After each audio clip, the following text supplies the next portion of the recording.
নামেরই বলো বিপদ ভঞ্জন শ্রী মধুসূদন।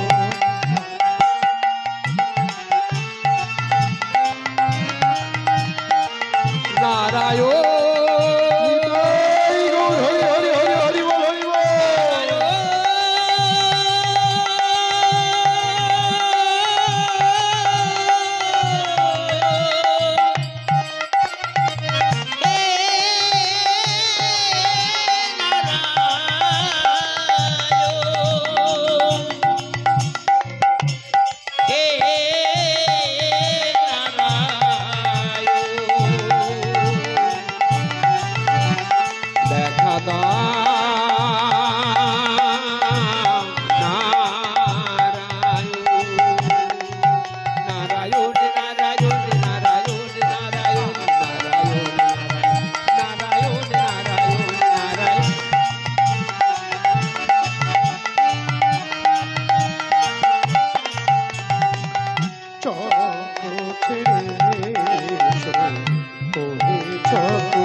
হৃদয় মন্দিরে বসো প্রাণের গুণম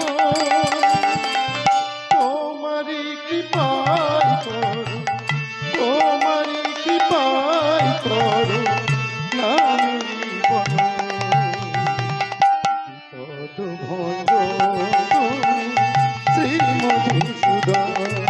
নারায়ণ নারায়ণ নারায়ণ নারায়ণ নারায়ণ নারায়ণ নারায়ণ নারায়ণ নারায়ণ নারায়ণ নারায়ণ নারায়ণ নারায়ণ নারায়ণ অধম পতিত উদ্ধারিতে কৃপা করো এই নামে অধম পতিত উদ্ধারিতে কৃপা করো এই নামে প্রেমানন্দে বাহু তুলে করোনা শরণ দয়া করে বসো এসে দয়া করে বসো এসে হৃদি বৃন্দাবন বিপদ ভঞ্জন শ্রী মধুসূদন। নারায়ণ নারায়ণ নারায়ণ নারায়ণ নারায়ণ নারায়ণ নারায়ণ নারায়ণ নারায়ণ নারায়ণ নারায়ণ নারায়ণ নারায়ণ নারায়ণ নারায়ণ হরি হরি হরি হরি হরি বল।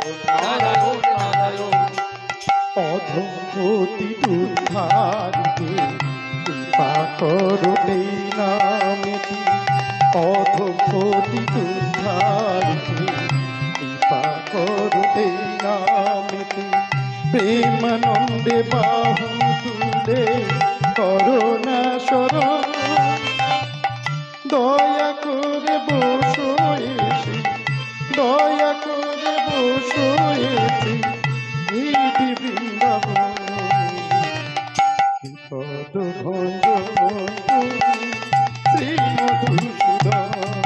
নারায়ণ নারায়ণ নারায়ণ নারায়ণ নারায়ণ নারায়ণ নারায়ণ নারায়ণ নারায়ণ নারায়ণ নারায়ণ কৃষ্ণায় বাসুদেবায়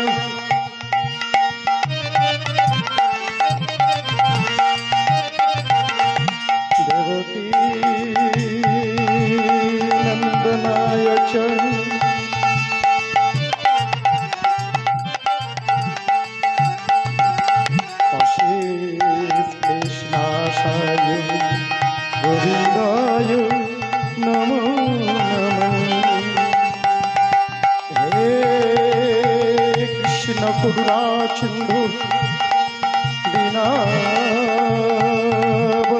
জগৎপতি গোপীশ গোপিকা কান্ত রাধাকান্ত নমস্তুতে। তপ্ত কাঞ্চনী গৌরাঙ্গী রাধে বৃন্দাবনেশ্বরী বিশ্বভানু সুতাঙ্গিনী কন্যামণি হরে বন্দে গুরু নিশাবাকে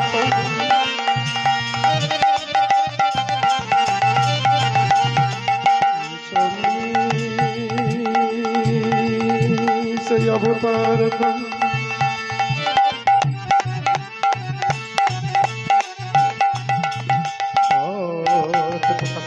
তৎশক্তি শ্রীকৃষ্ণ চৈতন্য সঙ্গকা গুরু ব্রহ্মা গুরু বিষ্ণু গুরু দেব মহেশ্বর গুরু পরম তস্মৈ শ্রী গুরবে নমঃ। বিশ্বম্ভর দ্বিজবর যুগ ধর্ম পাল বন্দে জগৎ প্রিয়কর করুণা অবতার আজানু লম্বিত ভুজ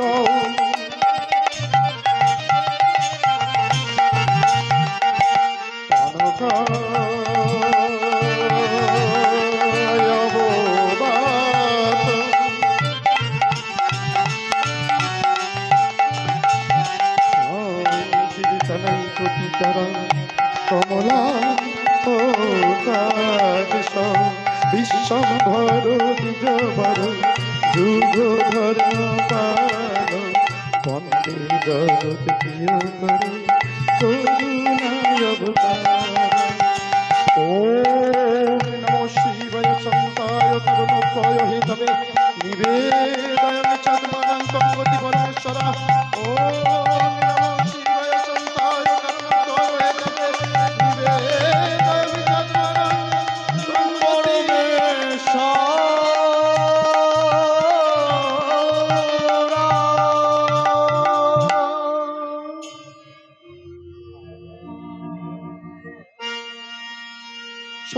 সরস্বতী মহাভাগে বিদ্যে কমলোচন বিশ্বরূপে বিশালকি বিদ্যাঙ্গে সরস্বতী মহাভাগে বিদ্যে কমলোচন বিশ্বরূপে বিশালকি বিদ্যাঙ্গে নমস্তু। ওম নমো ভগবতি ভগবতি ব্রহ্মাণি ব্রহ্মরূপিণী বুদ্ধিবর্ধিনী মম বিদ্যাং দেহি দেহি স্বাহা। ওম নমো ভগবতি ভগবতি ব্রহ্মাণি ব্রহ্মরূপিণী বুদ্ধিবর্ধিনী মম বিদ্যাং দেহি দেহি স্বাহা। ওম হিং হিং সত্যই নমঃ।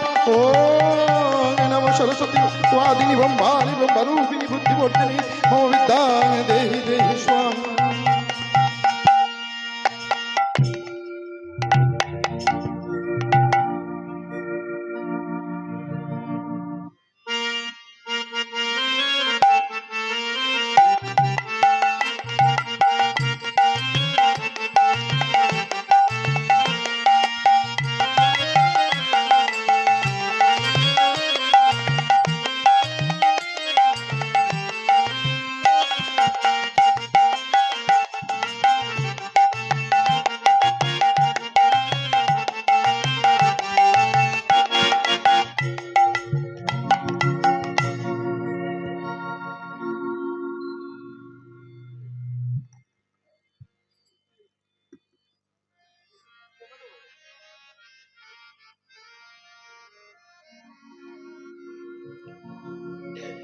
শ্রী শ্রী মহতি হরিবাসরে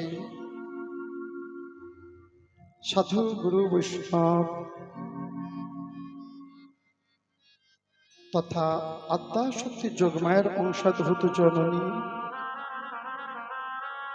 আগত অনাগত সকল ভক্তবৃন্দের চরণে এই অধম কীর্তনিয়া অরূপ ঘড়ুই ও তার ক্ষুদ্র সম্প্রদায়ের তরফ থেকে রইল সহস্র সহস্র কোটি দণ্ডবধ প্রণাম।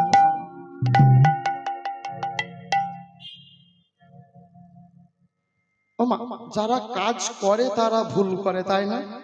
কি গো বাবা, সংসার জীবনে আমরা আছি যখন, কাজ যারা করে তারা তো ভুল করবে।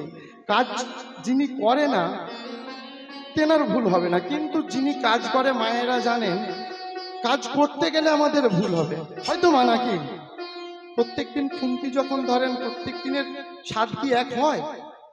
আসে না। তা আমাদের চলার পথে সংসার জীবনে যখন আমরা ওই প্রত্যেক দিন যাপন করি, কাল যাপন করি না, এক একটা দিন যাপন করতে গিয়ে ঠোকাঠুকি হতে পারে। তা সেই ঠোকাঠুকি গুলো, ছোট্ট ছোট্ট কারণগুলো মায়েরা কি আঁচলে গিট বেঁধে রেখে দেন যে ওই দিন ওই হয়েছে, আমি তোমার সঙ্গে কথা বলবো না, তোমার ওপরে আমার রাগ? যদি আমরা এই জিনিসগুলো করতে থাকি তাহলে সংসার কখনো মধুর হয় না, তাই কি না?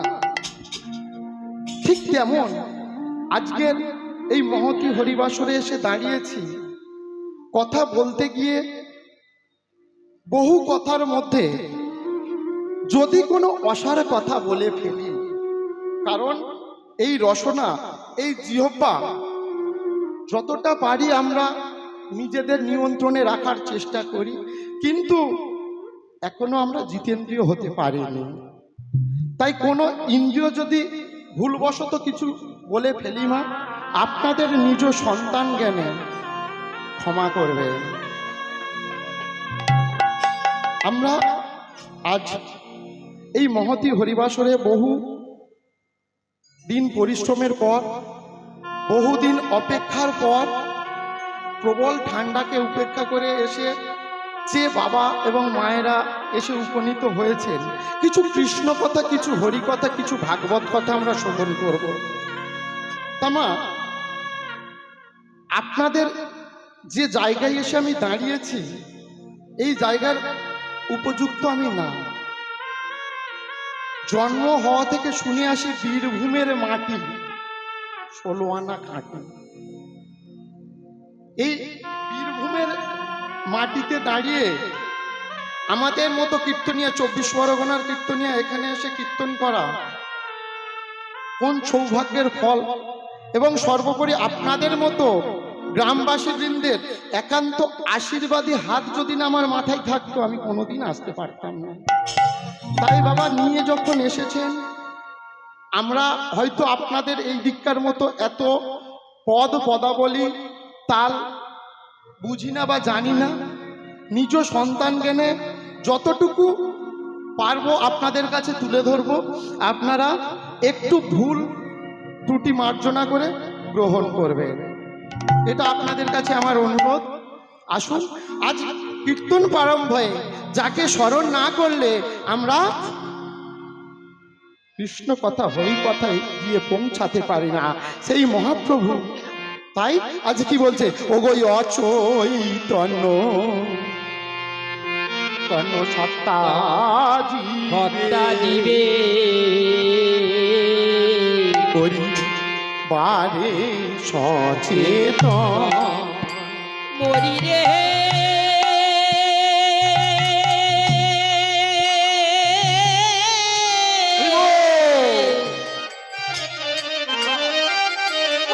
মরি মরি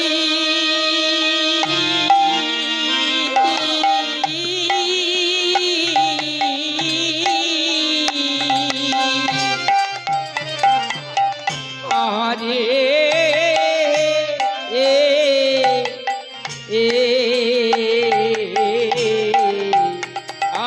আজ অচৈতন্য সত্তা দিবে করিবারে সচেতন। অচৈতন্য সত্তা জীবে সচেতন আজি শ্রী চৈতন্য রূপে দয়াল, শ্রী চৈতন্য রূপে দয়াল হইলে ধরায় হইলে আগমন। আর শ্রী চৈতন্য রূপে গড়া, শ্রী চৈতন্য রূপে গড়া হইলে হইলে আগমন। আর শ্রী চৈতন্য রূপে দয়াল, শ্রী চৈতন্য রূপে দয়াল হইলে হইলে আগমন। আজ এলো রে এলো রে ওরা এলো রে এলো আর এলো রে এলো রে ওরা এলো রে এলো রে আর এলো রে এলো ওই না কলির জীব ধরাইতে এলো রে এলো ওই রে না কলির জীব ধরাইতে এলো রে এলো আজ রে নাম ধরাতে এই ভারতে এলো রে এলো রে নাম ধরাতে প্রেম ধরাতে এলো রে এলো আজ রে নাম ধরাতে এই ভারতে এলো রে এলো রে নাম ধরাতে প্রেম ধরাতে এলো রে এলো বলে নদিয়ায় এসেছে আজি নদিয়া এসেছে নদিয়ায় এসেছে আজি নদিয়া এসেছে নদিয়ায় এসেছে হরি বল বলাইতে হরি বল বলাইতে নদিয়া এসেছে আজি হরি বল বলাইতে নদিয়ায় এসে আজি প্রেমের বন্যায় ভাসাইতে নদিয়া এসেছে আজি প্রেমের বন্যায় ভাসাইতে নদিয়া এসেছে ও জগাই মাধাই উদ্ধারিতে নদিয়া এসেছে আজি জগাই মাধাই হৃদয় গুল হরি হরি হরি বল। আজি জগাই মাতাই উত্তরিতে নদিয়া এসেছে জগাই মাধাই উদ্ধারিতে নদিয়ায় আজ শ্রী চৈতন্য রূপে গড়া, শ্রী চৈতন্য রূপে গড়া এলে এলেন নদিয়া। কি বলছে? অচৈতন্য সত্তা জীবের পরিবারে সচেতন শ্রী চৈতন্য রূপে দয়াল ধরাই হইলেন আগমন। অচৈতন্য, অচৈতন্য কাদের বলে গো বাবা? যাদের চেতনা নেই, চেতন নেই যাদের। আমরা যদি বর্তমান দিকের ভাষায় ধরি তাহলে এটা কি দাঁড়ায়? যাদের সেন্স নেই। তাহলে যাদের জ্ঞান নেই বা সেন্স নেই তারা কোথায় থাকে? সোজা রামপুরহাট হসপিটাল। আপনাদের কাছাকাছি কোথায় হসপিটাল গো বাবা? জানা নেই। যাই হোক, তাহলে অচৈতন্য কারা? আমরা যদি সবাই অচেতন হতাম তাহলে আমরা সবাই তো নার্সিংহোম বা হসপিটালে ভর্তি থাকতাম। তাহলে অচৈতন্য কারা? এই চেতনা কোন চেতনা? এই চেতনা হলো জ্ঞানের চেতনা। এই চেতনা হলো জাগতিক জীবের আধ্যাত্মিক চেতনা। এই চেতনা হলো এই কলির জীবের ভক্তি ভাবের চেতনা, যেটা আজ ভরি ভরি দেখা যাচ্ছে। তাই তো বাবা, নাকি অভাব পড়েছে না ভরি ভরি দেখা যাচ্ছে? আজকের আমাদের এই চেতনার বড় অভাব। শিক্ষা দীক্ষা জ্ঞান অনেক বেড়েছে, কিন্তু সত্যিকারে হাত দিয়ে বলুন তো এই জায়গাটা ভক্তি আমাদের কতটুকু বেড়েছে? এখানে অনেক বয়োজ্যেষ্ঠ বাবারা আছেন। আচ্ছা বাবা, আজ থেকে 40-50 বছর পিছিয়ে যান, বাড়ি বাড়ি এত মন্দির ছিল কি বাবা? ছিল? এত মন্দির ছিল না। তাহলে মন্দিরের সংখ্যা বেড়েছে না কমেছে? বেড়েছে। বাহ, আপনাদের ওদিকে কি হয়েছে বলতে পারবো না। আমাদের ওদিকে তো প্রত্যেক বাড়ি বাড়ি মোটামুটি এখন রাধা মাধবের যে যেমন পারে মন্দিরের সংখ্যা বেড়েছে। আজ থেকে 10 বছর পিছিয়ে গেলে এত একাদশী ব্রত দেখতে পেতাম না। এখন দেখতে মানুষ ভক্তির ঘরে প্রবেশ করেছে, মানুষের মধ্যে ভক্তি বেড়েছে। বেড়েছে তো বাবা, একাদশী ব্রত করছে। এইবারে ছোট্ট করে একটা কথা বলি মা, সত্যি কথা বলবেন যদি ছেলে ভেবে থাকেন, এসছি যখন আপনাদের তো 3 দিন জ্বালাবো, তা বাড়িতে হাঁড়ির সংখ্যা বেড়েছে না কমেছে না? হাঁড়িগুলো এই রকম ছিল, কারণ কোমরে লাগবে, তাই তো মা? কোমরে লাগবে তো, নামাতে গেলে কষ্ট হবে। এই চেতনা হলো সেই চেতনা। বলে মা বলবে হাঁড়ি নামানোর চেতনা, বলছে হাঁড়ি নামানোর চেতনা না মা। আমরা একাদশী ব্রত করি, ভাগবত পাঠ করি, ভাগবত শ্রবণ করি, রাধা মাধবের কাছে পূজা অর্চনা যাই করি না কেন, সব থেকে বড় দেবতা যে দেবতাটা আমাদের গৃহে বাস করে, যে দেবতাকে আমরা পূজা না দিলে 33 কোটি দেবতা কোনোদিনও সন্তুষ্ট হবে না, আমরা সেই দেবতা থেকে যতটা পাচ্ছি বইমুখ হচ্ছি। আসল দেবতাকে তো চিনতে হবে মা। আমরা ভক্ত ভক্ত ভক্ত সবাই বলি, সবাই আমরা বলি আমরা ভক্ত হব, আমরা বড় ভক্ত হয়েছি, আমরা তিলক সেবা নিয়েছি, আমরা নিরামিষ আহার করতে শিখেছি। ওমা, নিরামিষ আহার করলাম, তিলক সেবা নিলাম, শিখা রাখলাম, আর পথ দিয়ে যেতে যেতে কারোর পা যদি গায়ে লেগে যায়, এইটা কি পরম বৈষ্ণবের কর্ম? আজকের আমাদেরকে সব থেকে বড়, সব থেকে ভালো যে দিকটা সেটা দেখতে হবে। আমি খারাপ দিকের কথা বলছি না। আপনারা কিভাবে আমাদের সমাজটাকে আরো এগিয়ে নিয়ে যেতে পারবেন, এমন কিছু কর্ম করলে আগামী প্রজন্ম আজ হরিবাসরে আসবে। আজ দেখুন 50-এর ওপরে বসে আছেন সিংহভাগ মানুষ, কিন্তু যুব সমাজ আসছে না। তাহলে চলবে কিভাবে ভবিষ্যতে এই জায়গাটা?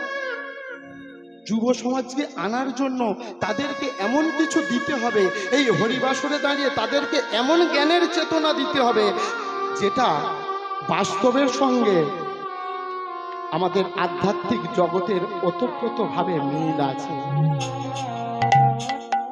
আজকের দেখুন আমাদের ভক্তির জায়গাটা কোথায়? বলে ভক্তি কাকে বলে? ভক্তি কোথায় থেকে জন্ম নিচ্ছে? ভক্ত আরে ভগবান। যেমন স্বামী স্ত্রীর মিলনে একটা সন্তান বা সন্ততির জন্ম হয়, ঠিক তদ্রূপ ভক্ত আর ভগবানের মিলনে আপনাদের মতো পরম ভক্তের সঙ্গে ভগবানের মিলনে অন্তর থেকে যে ভাব জন্ম নেয় সেই তো মা ভক্তি। এই ভক্তির অধিকারিণী কে গো মা? আমরা পিতারা যতই সন্তান জন্ম দিয়ে বলি না কেন আমাদের আমাদের সন্তান, কিন্তু একটা সন্তান দেখবে মাতৃ স্নেহে বিভোর থাকে। এই জগৎ সংসারে মা কি জিনিস, ঠিক তদ্রূপ আজ ভক্ত আর ভগবানের মধ্যে ওই মিলনে যে সন্তান উৎপন্ন হয় ভক্তিরূপী, সেই ভক্তিরূপী সন্তান কিন্তু ভক্তেরই একান্ত প্রাপ্য। তাই আমাদের সব থেকে বড় হচ্ছে ভক্তি। তবে এই ভক্তি কোন ভক্তি? অন্ধ ভক্তির কথা আমি বলবো না। যে অন্ধভক্তি কেমন? এই কিছুদিন আগে একটা প্রোগ্রাম করতে গিয়েছিলাম, এই আপনার লেবুখালী, উত্তর 24 পরগনা, বাংলাদেশ বর্ডার। তা ওখানে যাচ্ছি, যে ড্রাইভার দাদা ভাই গাড়ি চালাচ্ছেন উনি দেখি না ওই গল্প করতে করতে যাচ্ছে, অনেকটা রাস্তা তো, বলছে দাদা মানুষের অন্ধ বিশ্বাস দেখুন কেমন। কি হয়েছে? বলে একদিন আমি যাচ্ছি, হঠাৎ দেখলাম রাস্তার ধারে প্রচুর লোকের ভিড়, একটা মানে ফাঁকা জায়গায় রাস্তার পাশে প্রচুর লোক দাঁড়িয়ে আছে, সব হই হট্টগোল হচ্ছে। বলে আমি গাড়ি থামিয়ে দেখতে গেলাম কি হয়েছে। বলে গিয়ে দেখি না ওই সবাই মিলে একটা পাতা চাপা দেয়া আছে, সেখানে সব প্রণাম করছে। কেন বলে, আমি পাশে একটা দাদা ভাই বসে বসে মুচকি মুচকি হাসছে, ওকে আমি জিজ্ঞেস করতে গেলাম, দাদা ভাই কি হয়েছে বলুন তো, ওখানে অত লোকের ভিড় হয়েছে আর আপনি বসে বসে হাসছেন? বলে, দাদা বলবো কি, আমি অনেকক্ষণ থেকে এখানে বসে আছি, একজনের জন্য অপেক্ষা করছি। হঠাৎ এক মা তার বাচ্চাকে নিয়ে যেতে যেতে পটি পেয়েছিল আর কি। বাথরুম রাস্তার ধারে ফাঁকা জায়গা পেয়েছে, বাথরুম করিয়েছে, করিয়ে আর এদিক ওদিক তাকিয়ে কেউ নেই দেখে পাতাগুলো নিয়ে চাপা দিয়ে দিয়েছে। হঠাৎ এখন আরেকজন এসে গেছে, যেই দেখতে পেয়েছে সে তো এখনই কিছু বলবে, ওই জন্য পাতা চাপা দিয়ে এইভাবে ঘুরিয়ে নিয়ে একবার মাথা ঢুকেছে। সেই লোকটা ছুটে এসে সঙ্গে সঙ্গে সেখানে প্রণাম করতে শুরু করেছে। আর যেই না প্রণাম করেছে, এক এক করে যে যা ছিল, যে দেখতে পেয়েছে সবাই গিয়ে ওই পাতা উঁচু হয়ে আছে, সবাই ভেবেছে ঠাকুর এসেছে। ওমা, ভক্তি আমাদের হবে, কিন্তু যুক্তি জ্ঞানের মধ্য দিয়ে বিচার করবে। স্বামী বিবেকানন্দ আমাদের যে দিকটা দেখিয়েছেন, তিনি বলেছেন ভক্তি অবশ্যই আসবে, কিন্তু যুক্তি এবং জ্ঞানের মধ্য দিয়ে। সেই ভক্তি যদি আমাদের অন্তরে জন্ম নেয়, তবেই কিন্তু আমরা সেই জায়গায় পৌঁছাতে পারবো। শুধু অন্ধ ভক্তির বশবর্তী হয়ে জানলাম না, শুনলাম না, কি বললো, কে কি বলে গেল, আমরা নিজেরা একটু পড়লাম না। আজকে সব থেকে বড় কথা, আমি যে মাটিতে এসেছি, এই মাটি 3 বন্দ্যোপাধ্যায়ের মধ্যে এক বন্দ্যোপাধ্যায়ের সেরা জন্মভূমি। যে বাংলা সাহিত্যের ইতিহাসে 3 বন্দ্যোপাধ্যায়কে আমরা পাই, তাই তো? তারাশঙ্কর বন্দ্যোপাধ্যায়, বিভূতিভূষণ বন্দ্যোপাধ্যায় এবং মানিক বন্দ্যোপাধ্যায়।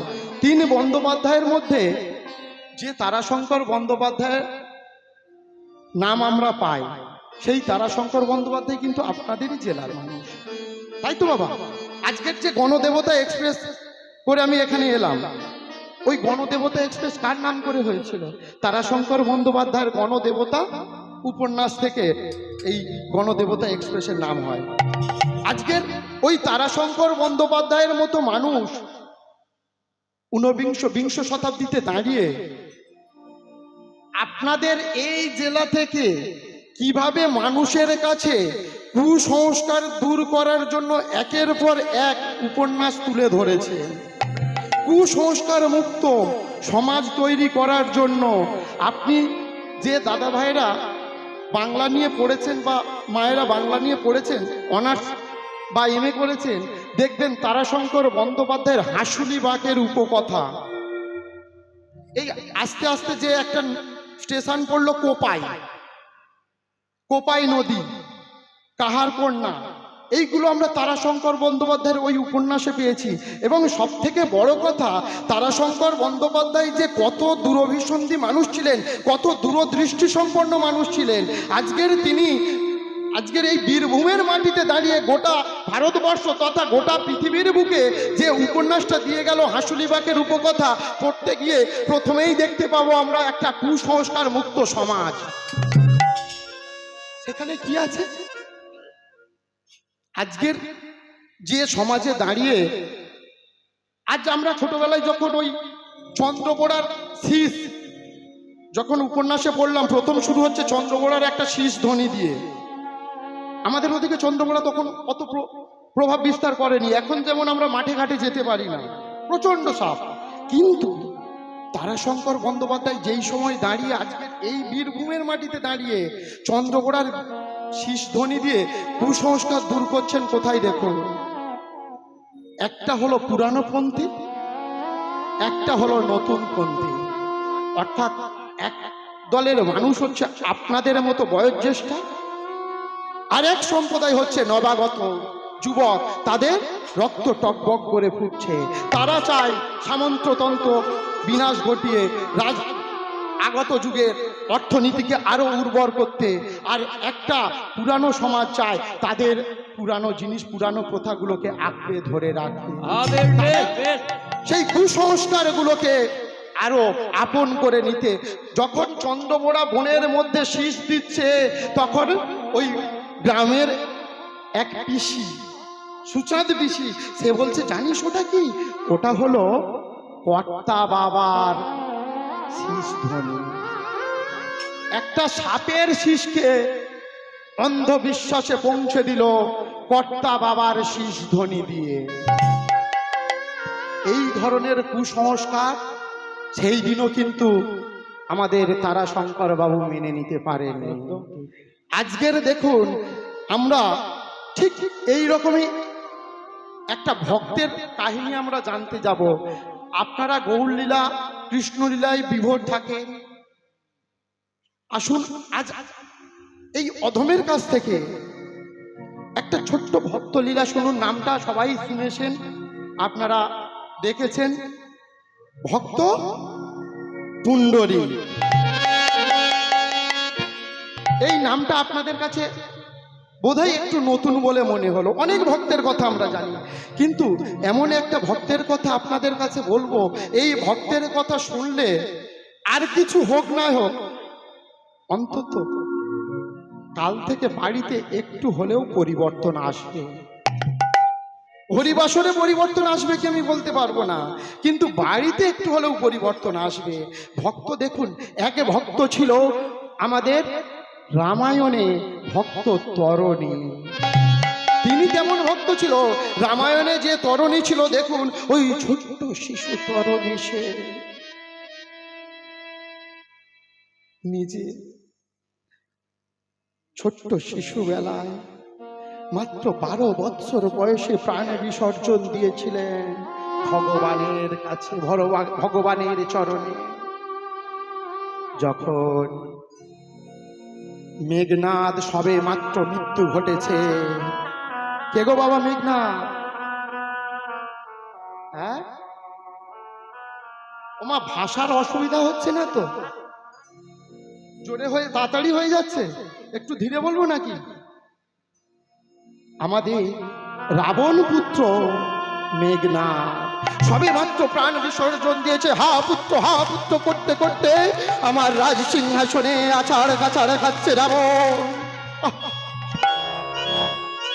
যতই প্রতাপশালী, যতই ঔদ্ধত্য পরায়ণ রাজা হোক না কেন, আমরা সংসার জীবনে যে যতই অর্থ প্রতিপত্তি বিষয় সম্পত্তির মালিক হই না কেন, যতই আমাদের দম্ভ অহংকার থাক না কেন, একটা বার ভেবে দেখুন তো, যদি কোনো পিতা মাতার কোলে শিশু পুত্রের প্রাণ যায়, বলুন না কত দম্ভ অহংকার আমাদের সেই দিন ধরে রাখতে পারে কি? রাজ অহংকার প্রতাপশালী রাজা সেই দিন দুমড়ে মুজড়ে আছাড় কাছাড় খাচ্ছে, আর হা পুত্র ওরে মেঘনাদ রে,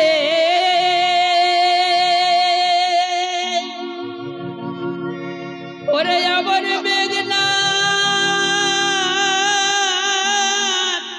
মেঘনাদ রে,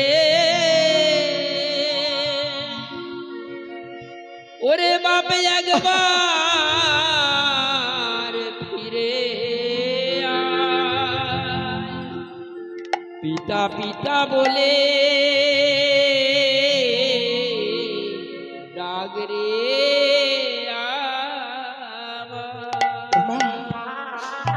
আমার রাবণ রাজা সেই দিনে পুত্র শোকে বিভোর হয়ে হা পুত্র বলে কাঁদছে। এমন সময় ছোট্ট শিশু তরুণী এসে বলছে, ও জেঠুমণি তুমি কাঁদছো কেন জেঠুমণি? ওরে বাবা, তুই ছোট্ট বালক, তুই বুঝবি না রে বাবা, এই কষ্ট এই যন্ত্রণা তুই বুঝবি না। ও জেঠুমণি বলো না জেঠুমণি, তুমি কাঁদছো কেন? ওরে তরণী, আমি কেমন করে তোকে বলবো সে কথা? জেঠুমণি, তুমি না আমাকে ভালোবাসো, বলো না জেঠুমণি। বাড়িতে যদি ছোট্ট শিশু থাকে, তাকে যেটা বারণ করবে সে দেখবে সেইটার প্রতি আগ্রহী হয়।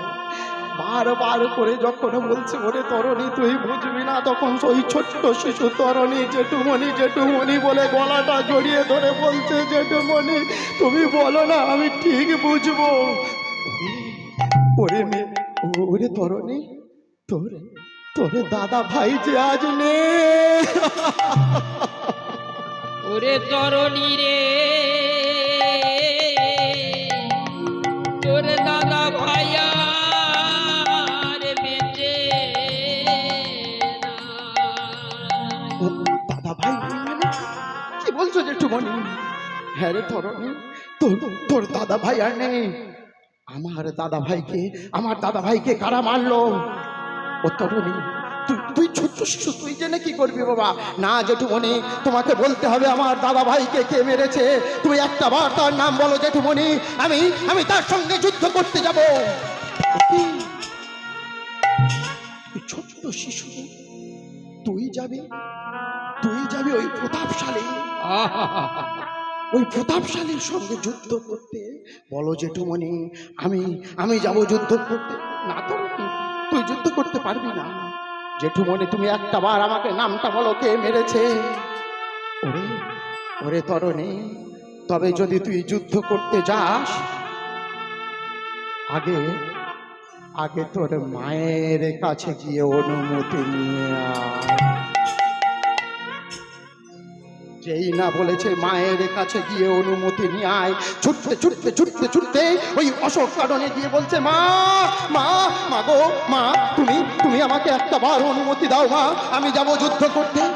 কি তুই যুদ্ধ করতে যাবি? কার সঙ্গে যুদ্ধ করতে যাবি? মা, আমি যাব রামের সঙ্গে যুদ্ধ করতে, আমি যাব লক্ষ্মণের সঙ্গে যুদ্ধ করতে। রামের সঙ্গে যুদ্ধ করতে, লক্ষ্মণের সঙ্গে যুদ্ধ করতে, তুই কি কথা বলছিস? ও মা, তুমি জানো না মা, দাদা ভাইকে রাম লক্ষ্মণ ওরা শেষ করে দিয়েছে। মা, তুমি একটা বার আমাকে অনুমতি দাও, আমাকে যুদ্ধের সাজে সাজিয়ে দাও, আমি যাব আজ দাদা ভাই হত্যার প্রতিশোধ নিতে। ও মা, আপনারা তো মা হয়েছেন, পারবে নিজ সন্তানকে মৃত্যু অবধারিত জেনে সেই মৃত্যুর মুখে পাঠিয়ে দিতে? কি গো মা, পারবেন না? পারবেন না কে বলেছে? এই গ্রামের মানুষই পেরেছে, পারবেন না মানে? এই গ্রামের মানুষ পারেনি? গ্রামের নাম কি বাবা? এই ভালিয়ান গ্রামের মানুষই পেরেছে। বিকালবেলা যেখানে আছি সামনে এক বাড়িতে এক বাবা আমাদের চায়ের জন্য ডেকেছিলেন। ওই বাবার ছেলে কি করে গো মা? এই গ্রামের ছেলে আর্মিতে নেই, কমান্ডোতে নেই, হ্যাঁ? তাহলে পারবে না মানে? আপনাদের মতো মায়েরাই তো পারবে। আপনাদের মতো মা যদি না থাকে, ভূমি যদি না ভালো হয়, তাহলে ভালো সন্তানটা কোথায় থেকে আসবে গো? হ্যাঁ? আজকের মাটি ভালো বলে সরিষা ভর্তি হয়ে গেছে, আর আমাদের ওখানে গিয়ে দেখুন এত দূর করে, বেশ বেশ, হাজার চেষ্টা করলে 500 সরিষা ফলবে না, আর আপনাদের এখানে মন কুইন্টাল কুইন্টাল সরিষা হচ্ছে। তাহলে মাটি যদি ভালো না হয় ভালো ফসল ফলবে? এই গ্রামের মাটি যদি ভালো না হতো, ওই রোডের ধারে ঘরগুলো কি তৈরি হতো? হ্যাঁ? পারবে না মানে আজকে নেই মানে? সেদিনও ছিল, আজকেও আছে। আজকের দেখুন, আমরা নিজেদেরকে মহান ভক্ত বলি, আমরা নিজেদেরকে কত এগিয়ে দিচ্ছি, কিন্তু ভেবে দেখুন ওই যে মানুষগুলো আজকের বলছে যে আমি যারা আমিষ খায় যারা নিরামিষ খায় আজকের সনাতন ধর্মটাকে কত ভেদাভেদের সৃষ্টি করেছে। কি গো বাবা, করেনি? আজকে সনাতন ধর্ম অনেক ভেদাভেদ আসেনি। আমাদের শত্রু আমরা বলছি বিধর্মীরা, বিধর্মীদের আগে দোষ দিচ্ছে, কিন্তু ভাবার আছে বিধর্মীরা শত্রু হতে পারে, তারা অনেক পরে, কিন্তু আগে তো আমাদের ঘরটাকে ভালো করতে হবে না? একদম একদম। ঘর যদি না ভালো করি খালি পরের দিকে দোষ দিলে হবে? বলে বাবা তুমি নিজের কথাগুলো বলছো, পরের কথা বলবে না। আমি পরের ঘরে কেন বলতে যাব? আমার নিজের ঘরে ছেলে প্যান্টে পায়খানা করে চাপড়ে রেখেছে, আর আমি সেই পরের পাড়ার বউদের ছেলে পুলে হয়েছে তাদের প্যান্ট কাচতে যাব? আজকের আমার ধর্মে যেভাবে বিভেদ সৃষ্টি হয়েছে, যেতে বসেছে আমার সনাতন ধর্ম। কেন? আমাদের নিজেদের মধ্যে পাড়ায় দেখুন কিভাবে দল দল হয়েছে। বলে তোরা ইস্কন, তোরা গৌড়ীয়, তোরা বৃন্দাবন। ও মা, এত বিভেদ কিসের জন্য? একদম ঠিক। আমরা সবাই ঈশ্বরের সন্তান, আমরা প্রত্যেকে মানুষ। এ বলছে সনাতনী কমে যাচ্ছে, ও বলছে সনাতন ধর্ম থেকে খ্রিস্টান ধর্মে যাচ্ছে, এ বলছে সনাতন ধর্ম থেকে ইসলাম ধর্মে যাচ্ছে। ওমা, কে কোন ধর্মে যাচ্ছে, কে কি হচ্ছে সেটা বড় কথা না, আগে ভেবে দেখতে হবে কজন সত্যিকারের মানুষ তৈরি হচ্ছে, মানব ধর্ম কজনের তৈরি হচ্ছে। আগে তো ভালো মানুষ তৈরি হতে হবে। যে ভালো মানুষ যদি আমরা তৈরি না হতে পারি, তাহলে আমরা অপরের ধর্মকে কেন দোষ দেবো বাবা? অন্য ধর্মকে দোষ দিয়ে আমাদের সাজে না, আগে আমাদেরকে ভালো হতে হবে। আমরা যখনই ভালো হয়ে যাব তখন দেখতে পাবো না পরের দোষ, ভালো হলেই না কাছে টানা যায়। আজকে ঠাকুর দেখুন আমার গৌরাঙ্গ মহাপ্রভু, তিনি কোল দেয়নি কাকে? চণ্ডাল ব্রাহ্মণে কোল দিয়েছে, সবাইকে একসঙ্গে বসিয়েছে। হ্যাঁ, বিবাহের পরের দিন খাওয়ায়নি? কি গো বাবা, বিবাহের পরের দিন যখন সেবা দিচ্ছে তখন সবাইকে একসঙ্গে সেবার আয়োজন করেছে। তার কাছে তো কোনো জাতভেদ, উঁচু নিচু ভেদাভেদ ছিল না। আমাদের মধ্যে এত বিভেদ কিসের জন্য? আমরা সনাতন ধর্মকে আমরা যে যেই পথেই চলি না কেন, কেউ শাক্ত ধর্ম গ্রহণ করেছি, কেউ শৈব, কেউ গাণপত্য, কেউ সৌর, কেউ বৈষ্ণব, যে যাই হই না কেন শিকড় তো আমাদের এক জায়গায়। মিলটা আমাদের যদি রাখি তাহলে আমার বাড়ির বাইরে থেকে কেউ এসে সংসারে হাঁড়ি ভাগ করতে পারবে না। কিন্তু আমরা যখন একজন শাক্ত ধর্মের একজন শাক্তাবলম্বী মানুষকে কেউ মারতে আসে, যে শৈব সে ধীরে ধীরে সরে যায়। আবার যখন একজন গাণপত্যের মানুষকে কেউ মারতে আসে, গাণপত্য ধর্মাবলম্বী মানুষকে কেউ মারতে আসে, যিনি সৌর অর্থাৎ সূর্যদেবের উপাসনা করে, তিনি তখন সরে যায়। কেনই বিভেদ? আমরা একটা 10টা লাঠি যখন এক জায়গায় থাকে ভাঙা কত কষ্ট ভেবে দেখুন তো। আগে আমাদের যৌথ হতে হবে, আমাদের নিজেদের ঘরটা নিজেদের পরিষ্কার রাখতে হবে। আজকের আমার ছোট্ট শিশু তরণী যখন মায়ের কাছে গিয়ে বলছে, ও মা, মা গো, তুমি আমাকে একটাবার যুদ্ধে যাওয়ার অনুমতি দাও। দেখুন মা শর্মা সেই দিন হাসতে হাসতে তরণীকে যুদ্ধের বেশে সাজিয়ে দিচ্ছে। আজকের যেমন আপনাদের গ্রামের মায়েরা পরম বৈষ্ণব তৈরি করেছেন দেশের জন্য, দশের জন্য। আমরা যখন এখানে 10 ডিগ্রি 11 ডিগ্রি টেম্পারেচার